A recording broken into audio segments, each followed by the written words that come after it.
I knew I was playing a dangerous game. Every decision felt like a gamble with the lives of thousands, but how far would I go? How far would any of us go to protect our profits? When I entered Wall Street, I thought I could make a difference. But I never imagined I'd be on the brink of a crisis that would destroy everything. The truth. We knew the bubble was about to burst. And the question no one wanted to answer was, who would be blamed when it all came crashing down? I had only one choice: betray everything I believed in, or expose the biggest financial scandal of the decade.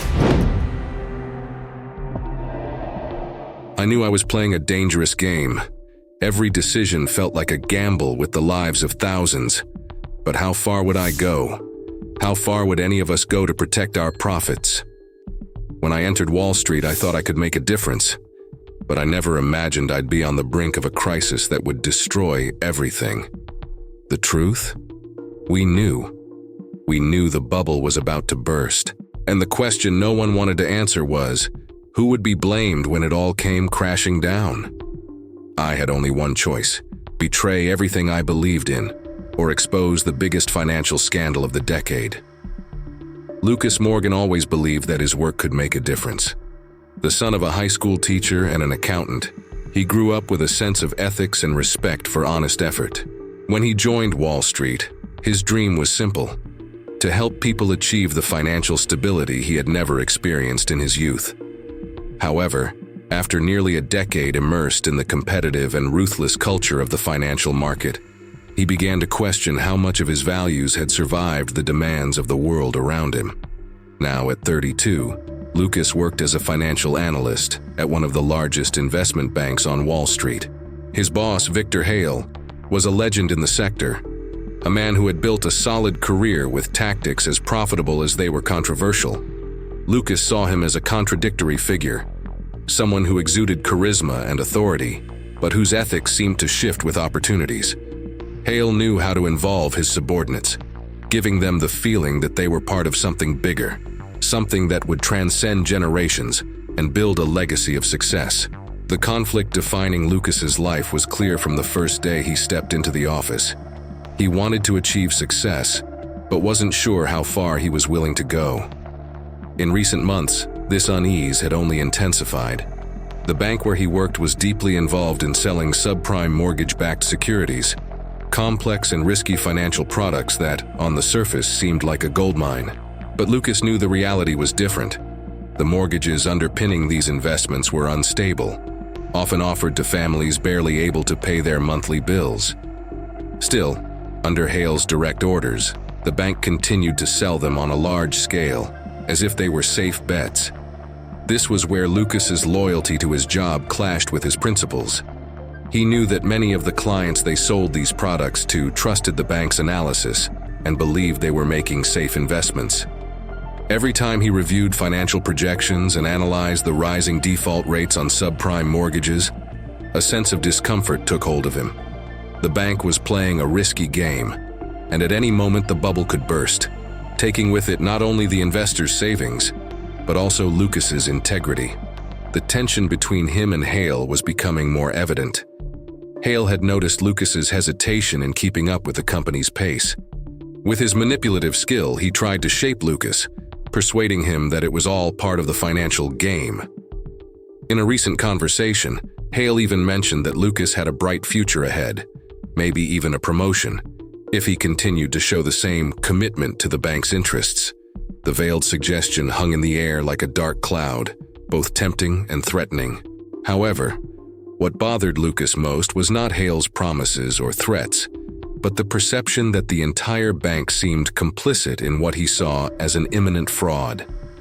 The situation was exacerbated by the company's internal culture, where everything was interpreted in terms of financial success. Questioning Hale's practices, or those of any executive, was not a viable option. A superior's word was law, and any attempt to go against it would be seen as weakness or even betrayal. But behind every operation and seemingly strategic decision, a mystery loomed that Lucas couldn't unravel. How much did Hale know about the future of this crisis? Was he just an ambitious executive unconcerned with risk? Or was he deliberately steering the bank toward a planned collapse? Lucas wondered if Hale genuinely cared about his professional growth, or was merely using his loyalty as a pawn in a larger game. The more he analyzed Hale's instructions, the more he found himself entangled in a web of doubts and insecurities. The routine at the bank was becoming increasingly strenuous, marked by urgent meetings, masked performance charts, and relentless pressure to meet sales targets for toxic financial products.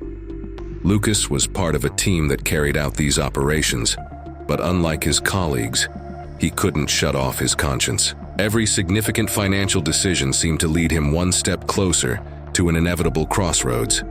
He knew that eventually, he would have to make a choice. One ordinary morning, while adjusting a risk report, Lucas was approached by a longtime colleague who shared some of the same concerns. It was a risky conversation, held in hushed tones in the company cafe. His colleague mentioned rumors that the bank was about to offload a massive volume of subprime assets to pension funds and mid-sized investors, clients who trusted the bank's reputation blindly. The idea that the bank was knowingly harming small investors and retirement funds brought Lucas a mix of anger and disbelief. As he tried to assimilate this new information, one thing became clear to Lucas. The game the bank was playing was bigger than he had imagined. And now, he was confronted with the question that had been haunting him for months. How could he continue at the bank, knowing that his values and ideals were being increasingly sacrificed? This was the beginning of a tortuous journey, where Lucas would have to decide whether he would be just another pawn in Hale's game, or have the courage to expose the corrupt practices being hidden beneath the surface. But deep down, he also knew that any choice would have consequences. Not just for him, but for all those who depended on his integrity and the trust they still placed in the financial system. Lucas Morgan was just a cog in a gigantic machine, a gear that moved billions of dollars daily through the complex and often shadowy operations of Wall Street. The bank he worked for was a renowned institution with branches worldwide and a client portfolio that included everything from billionaire hedge funds to small investors believing in the promise of the American dream. This grandiose setting was both fascinating and terrifying for Lucas, who each day saw the chasm between what he believed in and what the market demanded of him. Hedge funds, in particular, were seen within the bank as the sharks of the market, creatures moving with agility and ferocity, seeking the best profit opportunities without any concern for collateral damage. Many of Lucas's colleagues had left well-paid jobs to join fintech startups, only to return to Wall Street with double the salary and an insatiable ambition. Economic bubbles like the burgeoning real estate market were seen as golden opportunities, a cycle where a few would get rich while many lost everything. For Lucas, these patterns of behavior were both a learning experience and a source of anxiety. The price of success seemed too high, and he found himself increasingly entangled in a web of interests with which he could not identify.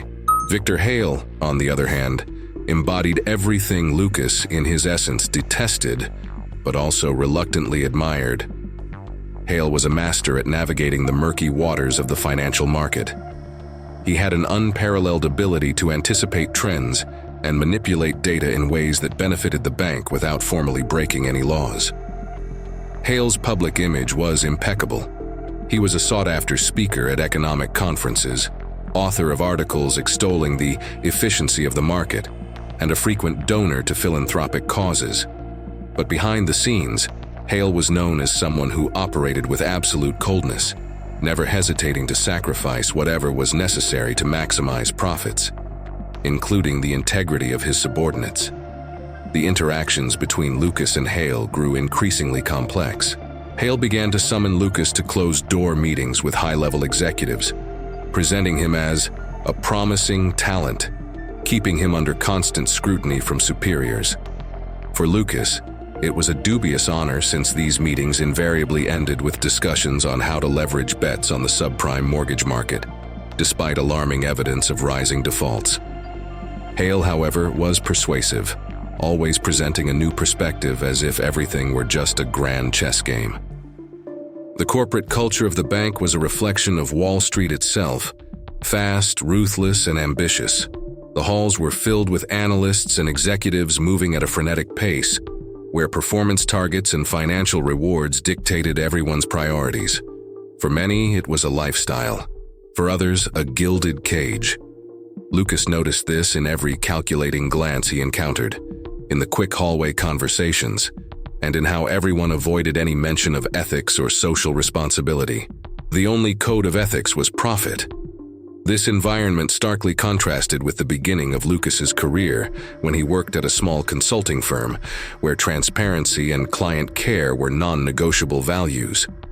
But this vision had been diluted over time as he was exposed to the less glorious side of the sector. The bank encouraged this adaptation almost as an initiation ritual. New employees were tested in high-pressure situations, trained to make decisions that could benefit the company in the short term, but placed clients in high-risk positions. Hale also had his own history with the financial market. He began his career at a small regional bank, where he quickly stood out for his aggressive approach to operations. When the dot-com bubble burst in the early 2000s, he saw an opportunity to grow by exploiting market vulnerabilities, and from then on, he perfected his tactics to become one of Wall Street's most feared and respected executives. This rise and the way he exploited each crisis cycle to strengthen his position created a myth around him. A myth Lucas now knew was sustained by decisions that defied the most basic norms of ethics. Over time, Lucas came to see the system as a distorted reflection of American society, where success was rewarded regardless of the means. The country itself was obsessed with the financial market, with the cult of billionaires and endless economic growth. These cultural elements shaped Wall Street's mentality, and by extension, the values the bank followed. For Lucas, the contradictions were painful. He still remembered his father's words, teaching him to be honest and always work with integrity. Lucas's moral dilemma was a ticking time bomb. Each passing day, he saw more evidence that the financial products he helped sell were bombs ready to explode in the hands of clients. His values were constantly tested, and Hale's figure was a constant reminder that surviving on Wall Street required more than talent. It required abandoning any vestige of humanity. Lucas felt something was about to collapse. In recent months, defaults on subprime mortgages had been rising at an alarming rate, and tensions within the bank were mounting as the most optimistic forecasts became difficult to sustain. At weekly meetings, the top executives, led by Victor Hale, gave motivational speeches, insisting that everything was under control and that the bank was prepared to face any market fluctuations. But for Lucas, who now had direct access to the most confidential financial reports, the reality was different. The first internal crisis erupted when one of the risk department analysts, Mark Evans, confronted a group of managers about the precariousness of subprime assets. Mark, a Wall Street veteran known for his analytical precision, pointed out glaring flaws in the risk projections being used to justify the sale of high-yield products. Lucas watched the meeting from the corner, seeing Hale dismiss Mark's concerns with a cutting smile and a series of rehearsed justifications. Hale dismissed the concerns as unproductive pessimism, while reinforcing confidence in the bank's solidity. Mark left the meeting discredited, and Lucas felt the weight of a choice: ignore the signs and continue to follow Hale's orders, or support Mark and face the consequences. During a coffee break, Mark approached Lucas and, in a tone of frustration, warned him. "These assets are going to implode, Lucas, and when that happens, they'll need someone to blame." Lucas tried to distance himself from the conversation, but Mark's warning stayed with him, fueling the unease that had been growing for months. Meanwhile, new characters joined the scene, adding layers to the conflict. One of them was Rebecca Lynn, a trader specializing in emerging markets whom Lucas had met at a conference. Rebecca was brilliant, insightful, and had a critical view of the market. She began sharing her suspicions about the abnormal behavior of some hedge funds, actively operating in the subprime mortgage market. According to her, these funds were betting against the market itself, a sign that experienced investors were beginning to see an impending crisis. As Lucas listened to her, he felt the pieces falling into place and began to understand the true extent of the operations he was helping to sustain. Shortly after, a preliminary investigation was launched by the Securities and Exchange Commission. SEC, with rumors that the bank was being monitored for alleged irregularities in the risk statements of subprime securities. For Hale, this was just another unwanted interference from regulators. He wasted no time devising a strategy to discredit any accusations, instructing Lucas and other analysts to prepare reports that masked the vulnerabilities of the assets. The pressure was almost unbearable, but Lucas knew that refusing the task could mean the end of his career. As the internal conflict deepened, Lucas found relief only in the company of his longtime friend, David Kim, a lawyer working in financial regulations. David was one of the few people Lucas trusted completely, and their conversations became a sort of escape. David warned Lucas about the legal implications of falsifying reports and manipulated his friend's sense of justice, questioning if he was prepared to be an accomplice in a scheme that could ruin thousands of lives. Lucas, however, was torn. He knew that by challenging Hale, he could end up in the crosshairs of retaliation. The moment of maximum tension came when Hale, sensing Lucas's hesitation, called him into a closed-door meeting. With his calculated tone, Hale played on Lucas's ambitions, offering him a privileged position in a new investment division. He suggested that Lucas was the only one capable of leading the bank through the uncertain times ahead. The proposal was tempting, but Lucas knew that this promotion came with a price: total complicity and unwavering loyalty to Hale's plans. As he left the meeting, Lucas felt cornered. He saw the problem escalating: the impending collapse of the real estate market, the bank's shady practices, and Hale's emotional manipulation. However, loyalty to his career and fear of losing everything he had worked for kept him from acting decisively. To complicate matters further, external pressure was mounting. Investigative journalists began asking questions, and some institutional clients were reevaluating their positions in the mortgage market, causing even greater fluctuations in asset prices. Rebecca, noticing Lucas's distress, confronted him directly, asking how far he was willing to go to protect his career. She warned him that the bank might survive a scandal, but he wouldn't. "They'll sacrifice you the minute things become unsustainable," she said. Rebecca's words were a kind of final blow. Lucas was beginning to realize that he was in a position where any move could result in devastating losses, both personal and professional. At this point, the conflict reached its peak. Lucas was forced to make a decision. Should he find a way to expose the irregularities and risk his career, or accept Hale's proposal and secure a place among the winners of the financial game at the cost of his integrity? Each option carried severe consequences, and the feeling that he was trapped in a web of manipulations became almost unbearable. Lucas was no longer just fighting the system. He was fighting his own reflection against the person he was becoming. The tension reached new heights as Lucas began uncovering the extent of Hale's strategies through clandestine negotiations. In one such investigation, he discovered a covert deal with an influential congressman aimed at blocking future regulations for the subprime mortgage market. This transaction operated through a front foundation that ostensibly funded community development projects, but actually funneled bribes to protect the bank's interests. Lucas learned of this scheme upon finding a series of encrypted emails between Hale and the political intermediary, which left him astounded. The emails detailed a meeting where the bank promised generous financial support in exchange for the congressman's advocacy for market freedom, thereby preventing any restrictions that could expose the real risks of subprime mortgages. This revelation was disturbing, revealing that the financial system, as seen by Hale, was shaped not only by market forces but also by political interests and corruption. For Lucas, the weight of this information became an unbearable burden. He realized that the bank not only manipulated its clients but actively worked to corrupt political spheres. However, time was against him. Hale had set a critical deadline. The bank planned to sell off a massive amount of subprime assets within the next 3 months before default rates became impossible to conceal.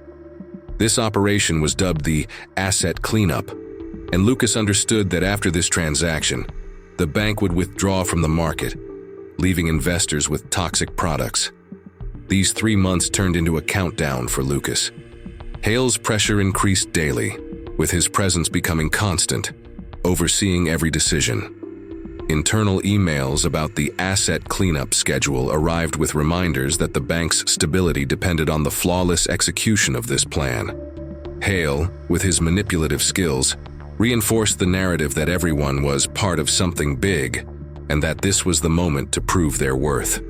For many, this was a motivating challenge, but for Lucas, it felt like a death sentence.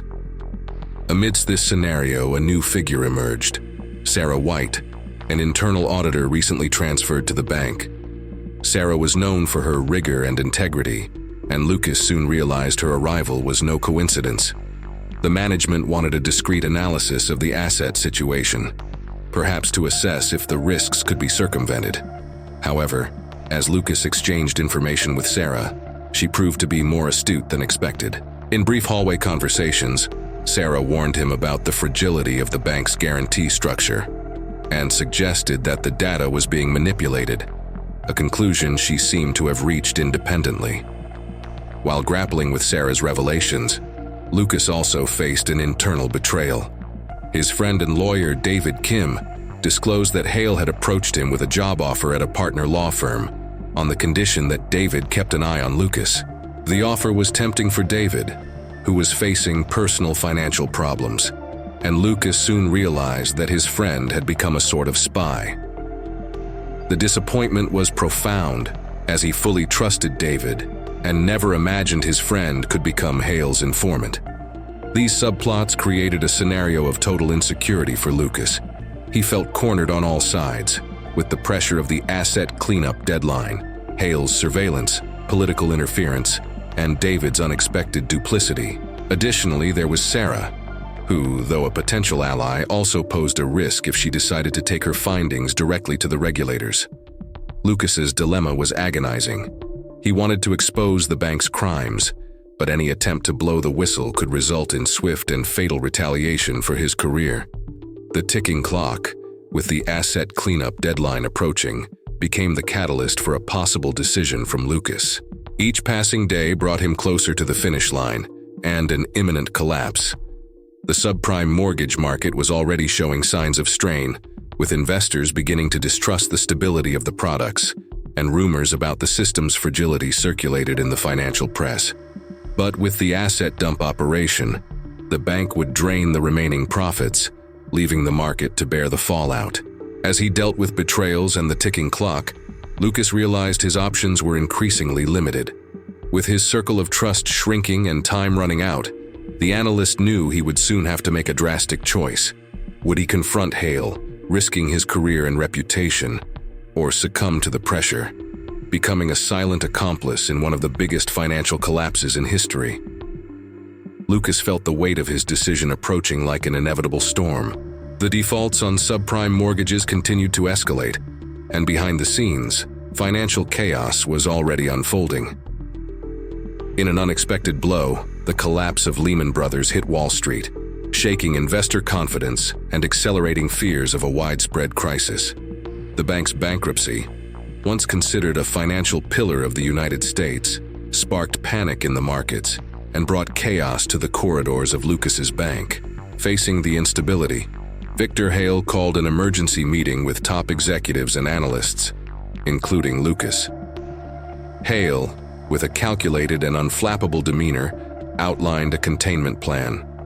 The idea was to use Lehman's collapse as a distraction, while simultaneously accelerating the sale of remaining subprime assets, hiding the true extent of the accumulating risks. He ordered risk reports to be manipulated to mask the real numbers and convince investors that the bank was safe. Lucas's stomach churned as Hale spoke.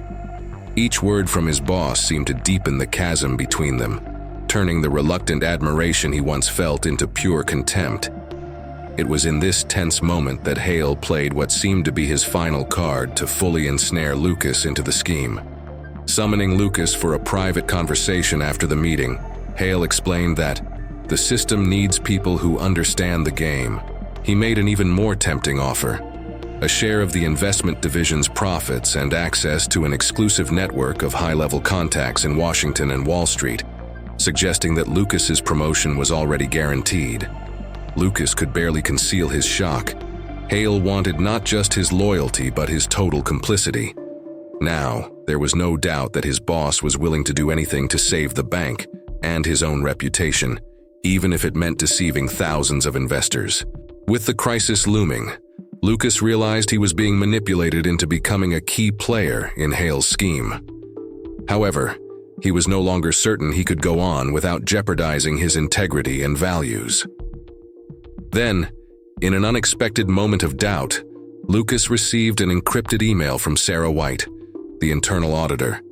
In it, Sarah revealed that she had documents proving irregularities in the subprime mortgages and information withheld from regulators.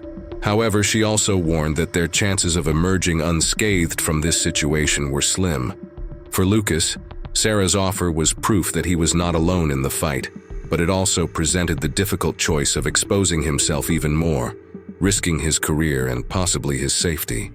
As the deadline for the asset cleanup approached, Lucas felt more pressured.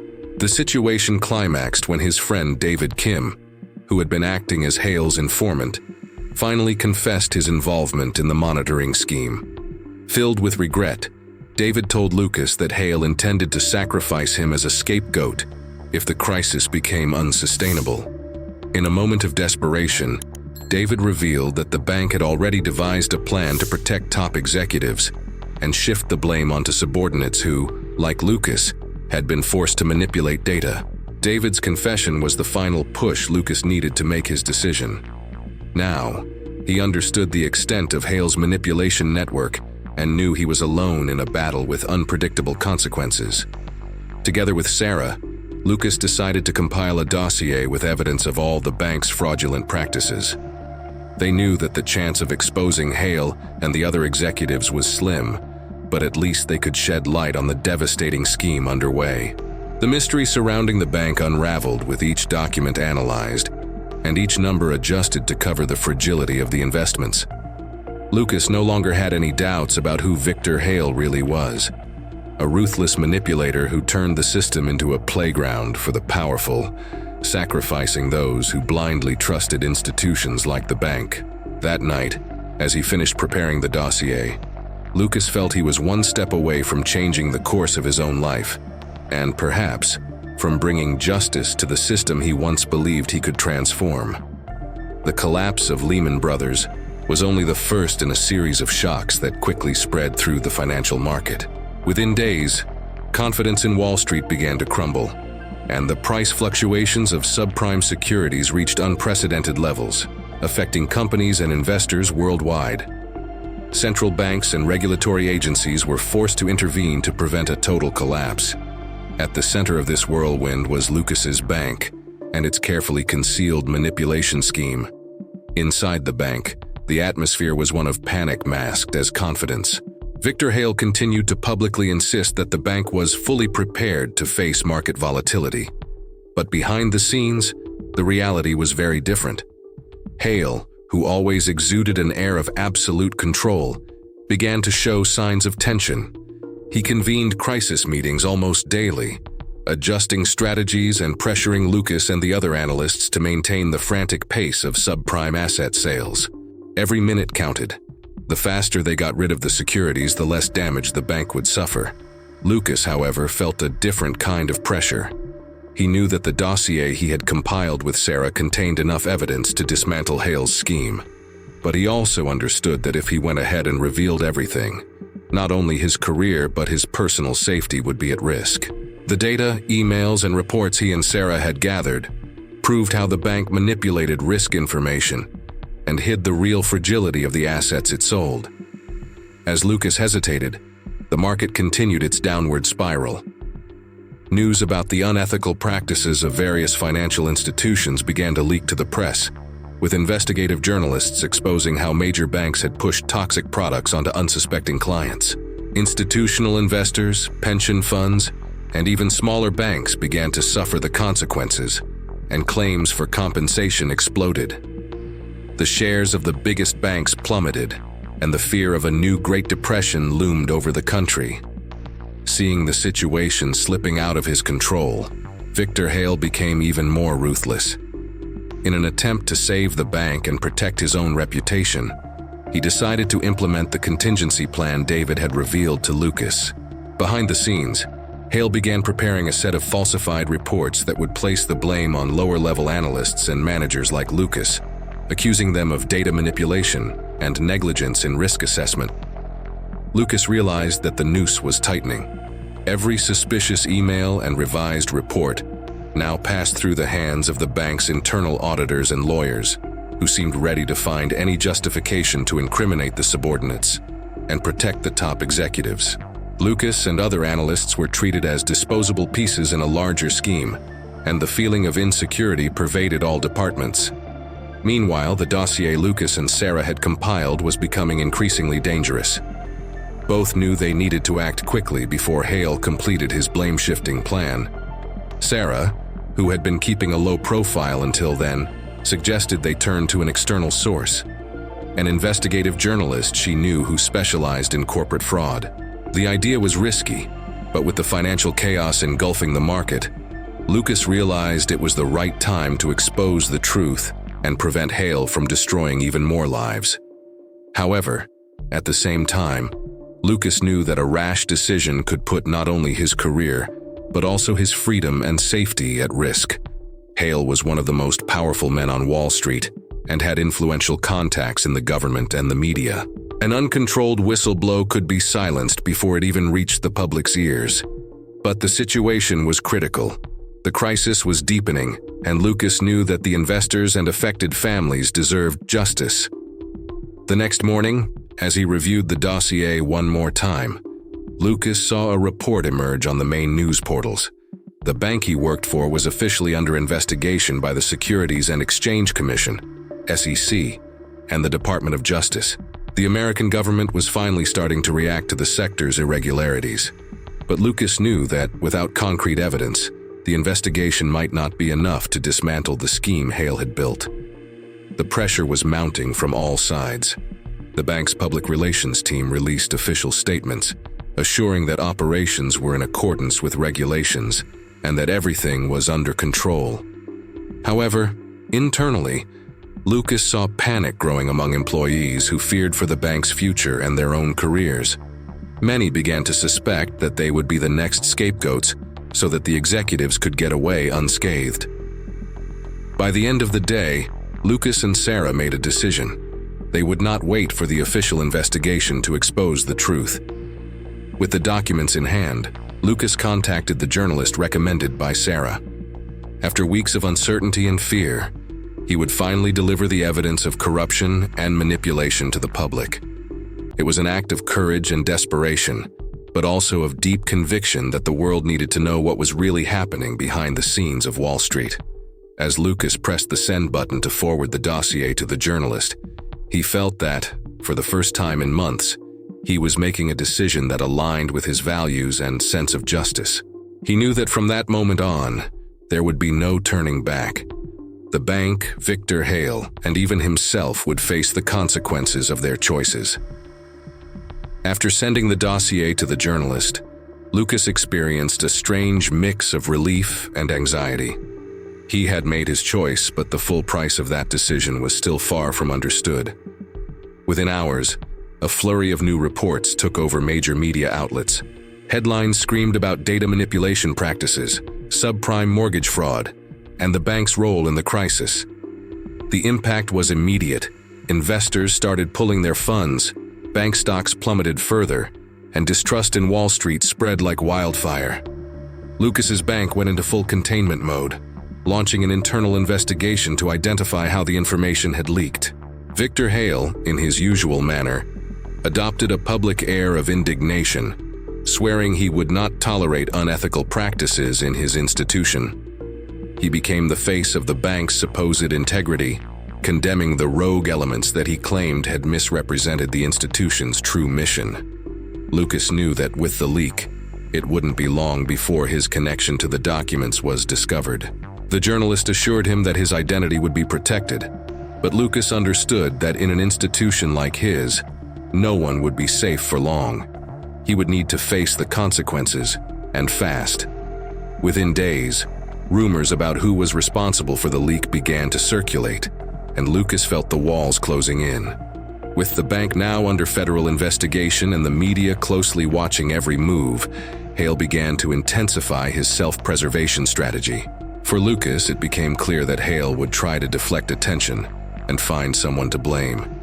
He knew he couldn't rely on the institution for protection, and that very soon he would be seen as the traitor. The situation forced him to make quick decisions. Lucas sought out Sarah, and together they decided they needed to protect themselves. Although the bank was under intense scrutiny and any abrupt exit would draw attention, they knew staying would only increase the risk.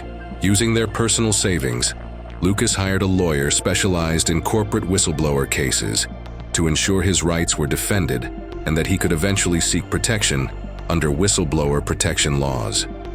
Meanwhile, public pressure on the financial sector only increased. SEC and Department of Justice investigators began calling executives to testify, and Lucas knew it was only a matter of time before his own name came up. The lawyer, however, advised him to prepare for the possibility of lawsuits not just from the bank, but also from aggrieved investors, a twist that could devastate him financially and professionally. Lucas found himself in limbo.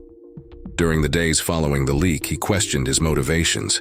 He had fought to protect investors and expose corruption, but now he faced an uncertain future with no guarantees. Financial pressures became increasingly evident, with his savings dwindling on legal fees and the difficulties of surviving in a market that viewed him as persona non grata. He felt the weight of isolation, especially now, without the security of a career on Wall Street. On the other hand, something in Lucas was also changing. The hardships he faced brought about a new kind of personal growth. For the first time, he allowed himself to see the financial system for what it really was, a web of interests and manipulations where ethical values had little space. He realized that by acting, he had broken with a version of himself that lived solely for career advancement and financial success. This awakening brought a type of satisfaction he had never experienced in years of working at the bank. Still, Lucas wondered how to move forward. He had revealed to the public what many feared to know, but that didn't erase the problems. The lawsuits started piling up, and he soon realized he would need to redefine his life. His former colleagues avoided contact, and even close friends preferred to keep their distance, worried about associating with him at a time when Wall Street was under fire. Meanwhile, Victor Hale adopted an unshakable public stance. Through a series of interviews and controlled appearances, he manipulated the narrative to his advantage, suggesting that although minor mistakes had occurred, these were the natural risks of the financial market. His rhetoric was cynical and carefully calculated, making it seem like the real culprits were analysts and subordinates who, according to him, misinterpreted investment guidelines. Hale promised to cooperate with the investigation, but to those who knew him, his strategy was clear. He planned to protect himself at all costs.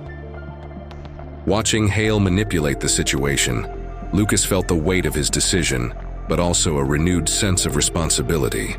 He had taken risks, and despite the consequences, he felt that his integrity was the only thing he had left. Determined to see his whistleblowing through to the end, Lucas cooperated with the investigators, providing additional details and documentation. In his mind, this was more than a matter of justice. It was a way to try to remedy the damage that, even unintentionally, he had also helped cause.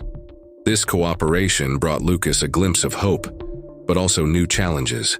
With each new testimony, he relived the questionable practices and the pressures to meet inhumane targets, and the remorse for having participated in the scheme, even indirectly, became an open wound. However, contrary to what he expected, this confrontation with the past began to strengthen his conviction. He now saw himself as someone on a path to redemption, a man seeking a new purpose after the losses, and perhaps a new life. Recovery was not easy. Lucas faced financial and professional difficulties, but gradually, he began to build a reputation as an ethical voice against Wall Street's greed. Eventually, he was invited to speak about the lessons learned, sharing his experience with new market professionals and even with politicians and regulators. This new role did not offer the prestige or fortune of his old job, but Lucas felt finally at peace. In this new path, Lucas realized that his struggle had evolved. He was not just trying to survive the scandal, but was using his story to reform the system. And even knowing that the gears of Wall Street were bigger than him, he felt renewed by the impact his actions could have on the future. As the investigations deepened and Lucas's testimonies led to new discoveries, Victor Hale became increasingly cornered. The public charisma that once shielded him began to wear thin. The media, which once respected him as a Wall Street icon, now questioned his practices and his central role in the subprime asset manipulation. While Hale struggled to maintain his reputation, Lucas watched from a distance, understanding the manipulation tricks of his former boss. Simultaneously, Lucas had to deal with the fallout from his breakup with David Kim, the friend who, driven by financial pressure and Hale's influence, had agreed to spy on Lucas. After the events came to light, David tried to reconnect with Lucas, seeking forgiveness and claiming he had been manipulated. However, Lucas felt the bond of trust had been irreversibly broken. The friendship that sustained them through the toughest days on Wall Street now seemed a bitter reminder of broken loyalties. This rupture made him reflect on the corrosive nature of the financial environment they were immersed in, and how Wall Street's greed had distorted even personal values. Another point of tension involved Sarah White. The joint effort in creating the dossier had forged a strong bond between them, but Lucas realized Sarah had her own motives for entering this fight. As the investigations progressed, she began receiving offers from consulting firms and companies seeking her expertise in auditing and compliance. Amid the financial difficulties they faced, these opportunities were tempting. Lucas felt a pang of uncertainty. He knew Sarah had been crucial in the whistleblowing, but the possibility of her moving on and leaving the cause weakened the last shred of support he fully trusted. They had an intense conversation where Sarah explained that, despite believing in the importance of the truth, she needed to consider her future. "It's not easy for any of us, Lucas," she said, with a tired but determined look. "It's not just about morality. We also have to survive." This dialogue weighed on Lucas's mind, leaving him more isolated but also more determined. Seeing Sarah leave to accept one of the new positions, Lucas understood that his final battle against Hale would have to be fought alone. The investigation had become personal. Beyond integrity, he was now defending his own choices and facing the system that almost absorbed him. As weeks passed and investigations advanced, Lucas knew Hale was becoming more desperate. During a preliminary hearing, new evidence emerged, directly linking Hale to data manipulations and the toxic asset distribution scheme. These pieces of evidence, forwarded by the SEC and the Department of Justice, implicated other bank executives, but with Lucas as a key witness, Hale would be the main defendant. In response, Hale intensified his attacks, attempting to discredit Lucas and claiming he was a resentful ex-analyst, using the whistleblowing to avenge a missed promotion. With an influential team of lawyers, Hale tried to rewrite the public narrative, suggesting he himself was a victim of irresponsible subordinates. He brought Lucas's former colleagues to testify against him, further undermining his credibility and complicating the investigations. While Hale devised an aggressive defense, Lucas prepared for the final showdown. He knew the legal battle would be intense, but he was determined to press on. The investigations also brought to light other obscure transactions, showing the extensive network of corruption. The subplots were gradually resolving, but a sense of urgency dominated Lucas. Each new piece of evidence presented to the public exposed a darker aspect of the scheme, broadening the case's impact and unmasking not only Hale but the very system that allowed it all to happen. At this critical moment, Lucas had a final conversation with Sarah, who decided to support him in the final testimony against Hale.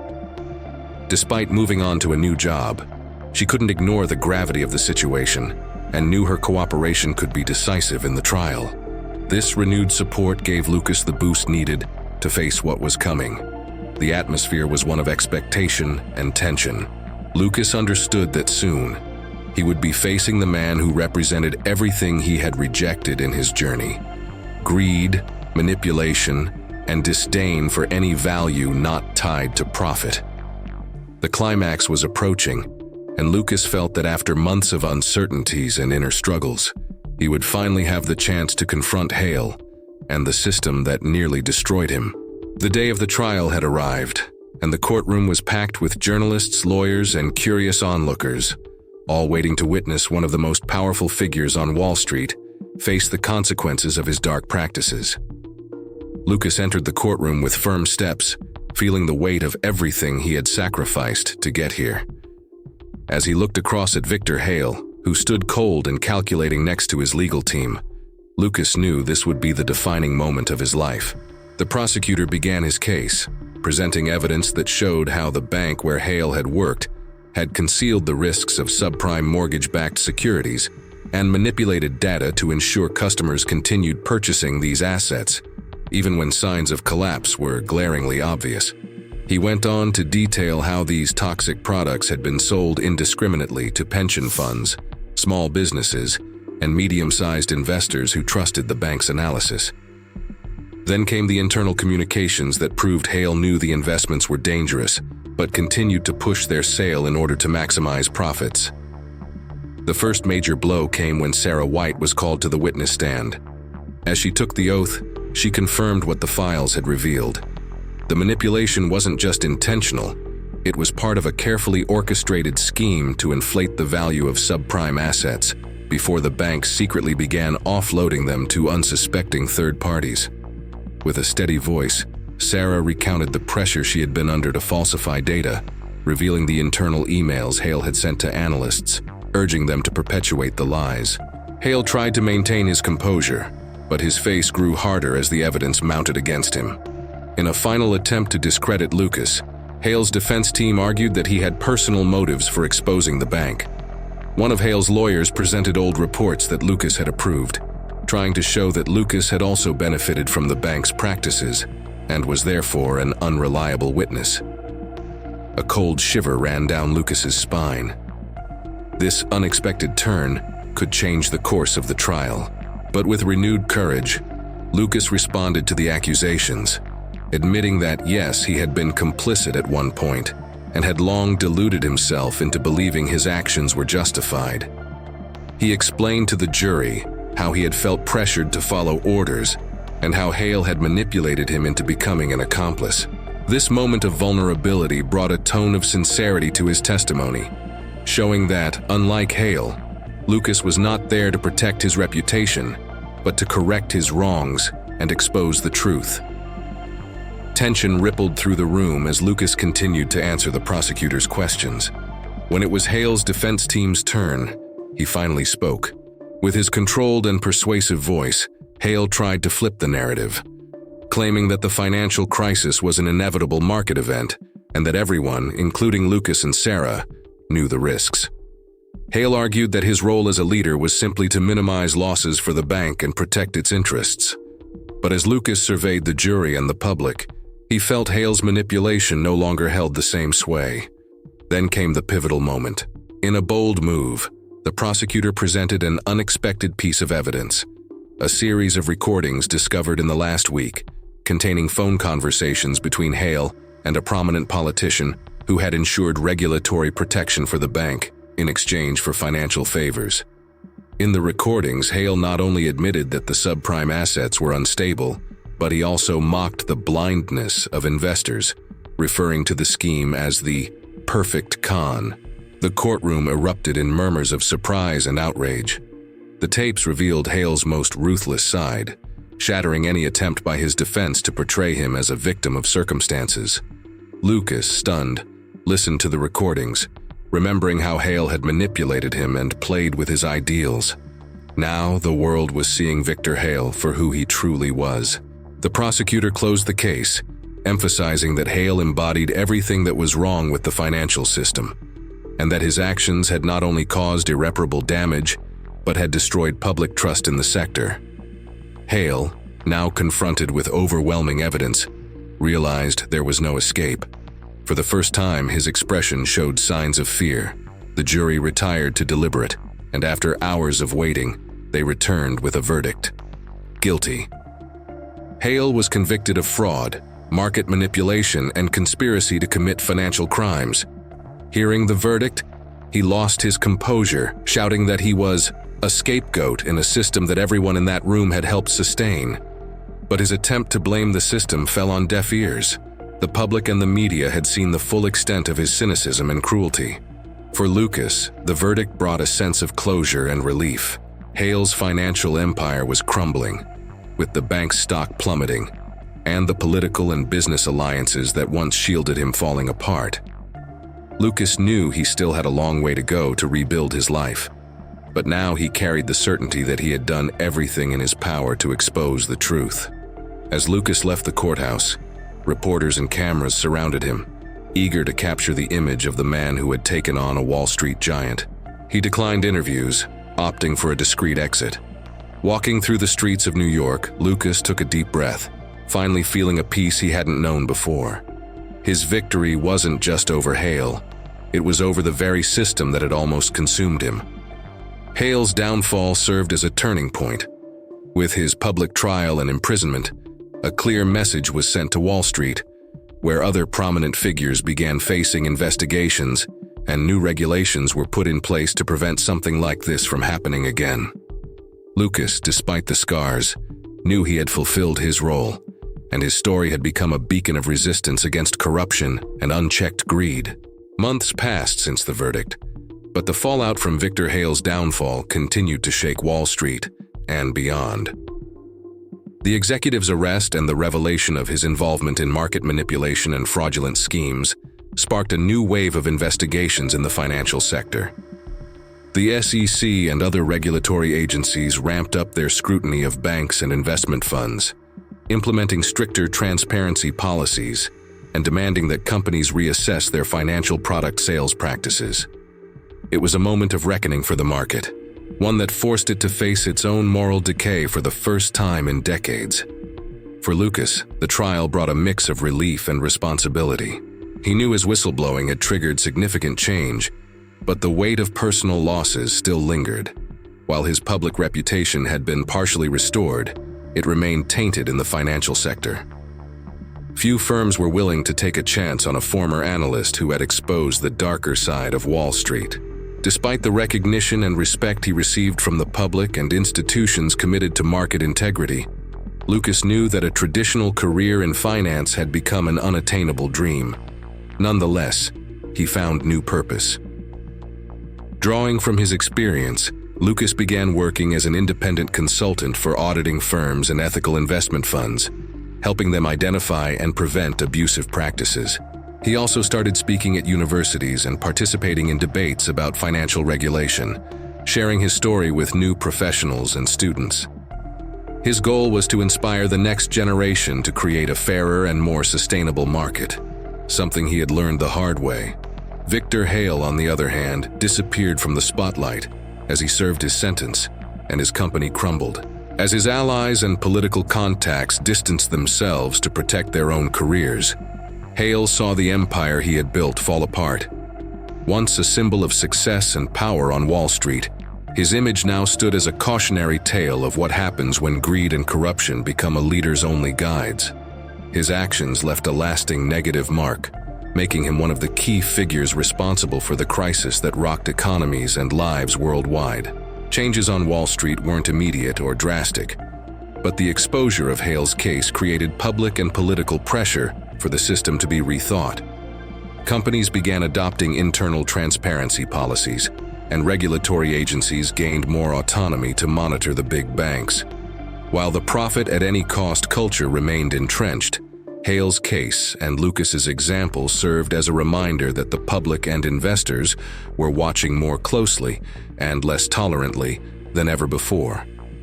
For Lucas, the peace he had sought was solidified when he accepted that his journey wasn't about power or wealth, but about doing what was right.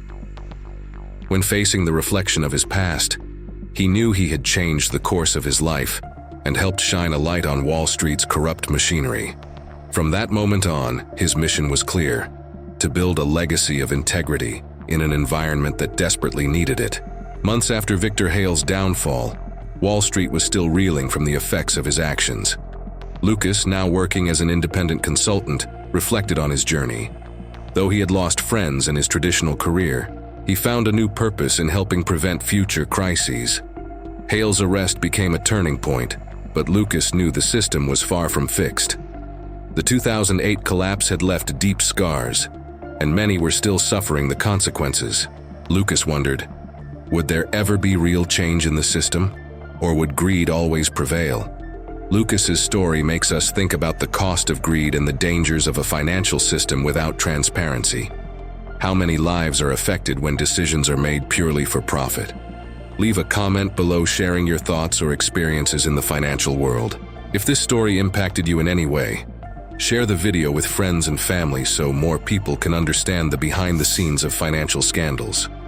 Together, we can demand a fairer and more ethical market.